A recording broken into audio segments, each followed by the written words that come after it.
ایک صاحب کی دوستی ہو گئی ایک فقیر سے، مانگنے والے سے، اور بڑی پکی دوستی ہو گئی، اور فقیر مانگ مانگ کر پیسے جمع کرتا تھا،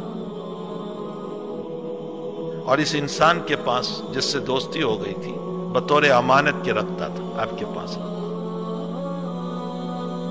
جمع کرتا رہا، ایک مدت ہو گئی، پھر اس نے آنا چھوڑ دیا، اس فقیر نے آنا چھوڑ دیا۔ تو جس آدمی کے پاس امانت رکھی تھی اس کو فکر ہوئی کہ بھئی اس کی امانت میرے پاس ہے اور وہ آتا نہیں ہے، کیا ہوا اس کا، کہیں مر تو نہیں گیا، کوئی مسئلہ تو اس کا نہیں ہوا۔ تو اس نے جو اپنا ایڈریس دیا تھا، اپنا جو عنوان دیا تھا، اپنا جو ٹھکانہ دیا تھا، یہ آدمی اس کو تلاش کرتے ہوئے اس ایڈریس پر پہنچا تو دیکھا کہ وہ بیمار پڑا ہوا ہے، اکیلا ہے، بیمار پڑا ہوا ہے، تنے تنہا زمین پر لیتا ہوا ہے۔ اس نے جا کر کہا کہ بھئی وہ تیری امانتیں ساری میرے پاس ہے، تو کہا کہ میں تیرے ہی انتظار میں تھا،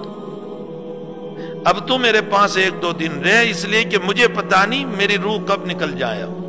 میں آخری وقت میں چل رہا ہوں، لیکن میری تجھ سے وصیت یہ ہے کہ میرا جتنا مال تیرے پاس ہے وہ سارا کا سارا مال میری قبر میں میرے ساتھ رکھ دینا۔ ٹھیک ہے، اس کی موت ہو گئی۔ اس آدمی نے وصیت کے مطابق اس کو غسل دیا، کفن دیا، اس کو دفنا دیا اور اس کا مال رکھ دیا۔ وہ کہتا تھا کہ تجھے معلوم ہے مجھے مال سے بڑی محبت ہے، اس لیے میرے ساتھ قبر میں رکھ دینا۔ اس کے مال کو قبر میں رکھ دیا گیا۔ کچھ وقت کے بعد اس آدمی کو دل میں یہ بات آئی کہ بھئی وہ تو مر گیا، گل گیا، سڑ گیا، اس کی بودی ختم ہو چکی ہوگی، اس کو مال کی کیا ضرورت، لاؤ میں اس مال کو نکال لوں، کچھ کام آ جائے ہمارے۔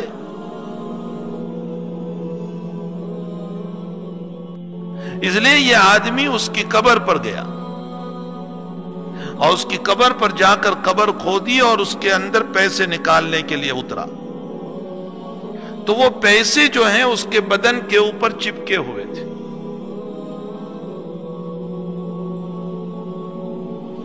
اس نے ایک سکہ یوں اٹھایا اور ہاتھ میں جو جلن شروع ہو گیا، بہت ایسا فائر ہونے لگا اس کے ہاتھ میں کہ برداشت سے باہر، پریشان۔ اب یہ ہر وقت پانی میں ہاتھ ڈالتا ہے، جب تک پانی میں ڈالتا ہے ذرا سی راحت، اس کے بعد پھر فائر شروع ہو جاتا ہے، جلن شروع ہو جاتا ہے، پھر پریشانی شروع ہو جاتی ہے۔ کئی لوگوں کے پاس گیا، ڈاکٹروں کے پاس، حکیموں کے پاس، طبیبوں کے پاس،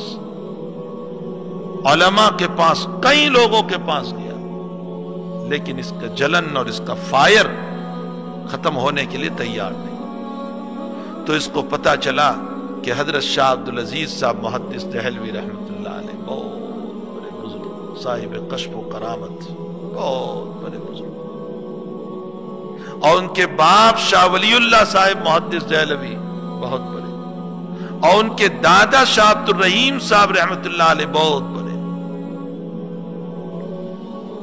تو کسی نے بتایا کہ جاؤ تم شاہ عبدالعزیز صاحب کے پاس دعا کرانے کے لیے، شاید کہ اللہ تجھے اچھا کر دے۔ میں کچھ سنانا چاہتا ہوں اس واقعے پر جو بہت کام کی بات ہے۔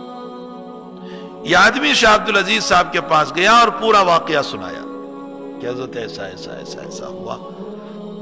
اور میں وہ سکہ لینے گیا، اتنے میں میرے ہاتھ میں جلن شروع ہو گیا، اور میرے جلن کا حال یہ ہے کہ اب مجھ سے برداشت نہیں ہوتا، اور کئی دن ہو گئے کہ میرا جلن ختم ہونے کے لیے تیار نہیں، اور میں پانی ہر وقت ساتھ لے کر چلتا ہوں اور اس میں ہاتھ ڈالے رہتا ہوں، جب تک پانی میں ہاتھ رکھتا ہوں ذرا سا ٹھیک ہوتا ہے، جب پانی سے ہاتھ نکال لیتا ہوں پھر وہی حالات شروع ہو جاتے ہیں، حضرت دعا فرمائیے۔ تو حضرت مراقبے میں بیٹھے اور اس کے بعد فرمایا کہ پیارے، یہ جو تیرے ہاتھ میں جلن آیا ہے یہ جہنم کی آگ کا اثر ہے، اس لیے کہ اس کے پیسوں پر جہنم کا عذاب ہو رہا تھا اس کو،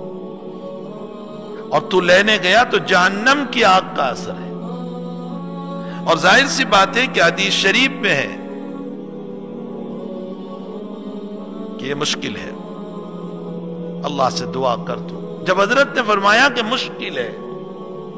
دور ہونا، تو وہ رونے لگا، بہت رونے لگا، بہت رونے لگا، آنسوؤں کی بھرمار ہو رہی تھی، خوب رو رہا ہے، خوب رو رہا ہے۔ تو جب اس کے آنسو بہت نکلے تو حضرت نے فرمایا یہ تیرے آنسو جو نکلے ہیں نا اس کو ہاتھ پہ لگا دے، یہ ہاتھ پہ لگا دے۔ اس نے ہاتھ پر لگایا اور 2 منٹ میں ہاتھ اچھا ہو گیا، جلن ختم۔ وہ کہنے لگا حضرت یہ کیا کرامت ہو گئی آپ کی کہ آج کئی وقت سے میں اس فائر اور آگ کو لے کر چل رہا تھا، 2 منٹ میں کیا ہو گیا؟ فرمایا میں نے کچھ نہیں کیا، میرے آقا صلی اللہ علیہ وسلم کا فرمان ہے کہ جہنم کی آگ کو اگر کوئی بجھا سکتا ہے تو وہ رونے والے کے آنسو بجھا سکتے ہیں۔ یہ جہنم کی آگ کا اثر تھا،